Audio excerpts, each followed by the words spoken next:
Hello guys, मैं गुंजन स्वागत करती हूँ आपका मैथ्स लर्निंग में। गाइस, आज हम क्लास 8 के math chapter number 13 direct and inverse proportion की एक्सरसाइज 13.1 के क्वेश्चन नंबर 5 को सोल्व करेंगे। और वीडियो को स्टार्ट करने से पहले आप जल्दी से वीडियो को लाइक करें और चैनल को सब्सक्राइब करें।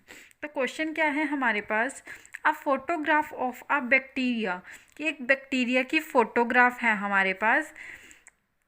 A photograph of a bacteria enlarged 50,000 times attains a length of 5 centimeter।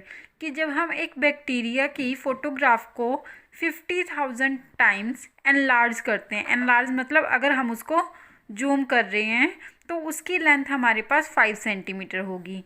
What is the actual length of the bacteria, तो बैक्टीरिया की एक्चुअल लेंथ क्या है if the photograph is enlarge 20,000 times only. What would be it's enlarged length. आपसे ये पूछा गया है कि अगर मैं एक बैक्टीरिया के फोटोग्राफ को 50,000 टाइम्स एनलार्ज करती हूँ, जूम करती हूँ, तो मेरे पास उसकी लेंथ 5 सेंटीमीटर होगी। तो उसकी एक्चुअल लेंथ क्या है। और if the photograph it is enlarge 20,000 times, अगर मैं उसी फोटोग्राफ को 20,000 टाइम्स एनलार्ज करूँगी तो उसकी एनलार्ज हुई हुई जो लेंथ है, एक्चुअल लेंथ उसकी क्या होगी उस टाइम पे। तो अब हम क्वेश्चन को करते हैं। एक तो उसकी लेंथ है, दूसरी है एनलार्ज्ड लेंथ, जो हमने उसको जूम किया था तब उसकी लेंथ आई। क्लियर।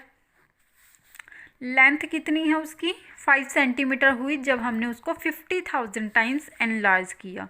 तो एनलार्ज कितनी बार किया हमने 50,000 टाइम्स, और एक्चुअल लेंथ उसकी क्या हुई 5, ये सेंटीमीटर में है। क्लियर। 5 सेंटीमीटर हुई। इसी तरह जब हमने उसको 20,000 टाइम्स एनलार्ज किया तो उसकी लेंथ कितनी आएगी, ये हमें नहीं दिया तो हमने इसको लेट कर लेंगे। आपको मैंने बोला है कि जिस चीज़ को हमें निकालना होता है, फाइंड करना होता है, उसको हम लेट कर लेते हैं। तो यहाँ पर मैं ये भी लिख सकती हूँ, लेट द लेंथ ऑफ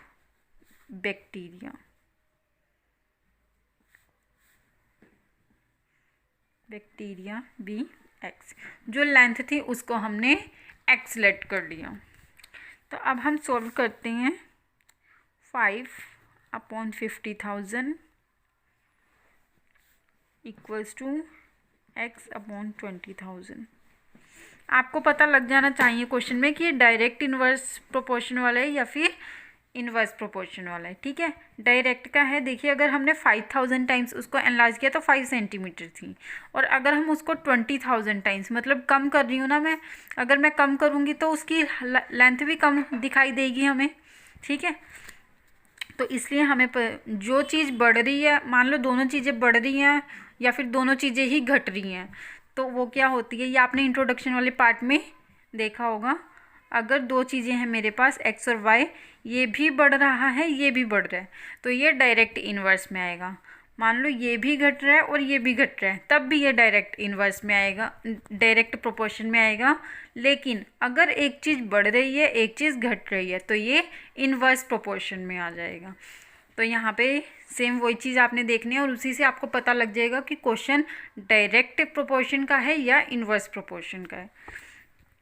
तो अब हम इसको क्रॉस मल्टीप्लाई करेंगे। 50,000 को हमने x से मल्टीप्लाई किया तो 50,000 x आ जाएगा, इक्वल्स टू 20,000 को 5 से मल्टीप्लाई करेंगे। अब x के साथ 50,000 मल्टीप्लाई में, यहाँ जाकर डिवाइड में।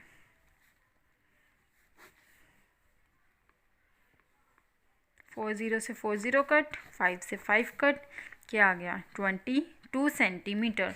जब हमने 50,000 टाइम्स उसको एनलार्ज किया, जूम किया, तो हमारे पास लेंथ कितनी थी 5 सेंटीमीटर।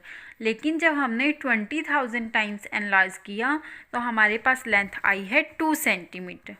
आंसर। तो ये क्वेश्चन यहाँ पर क्लियर है। Thank you.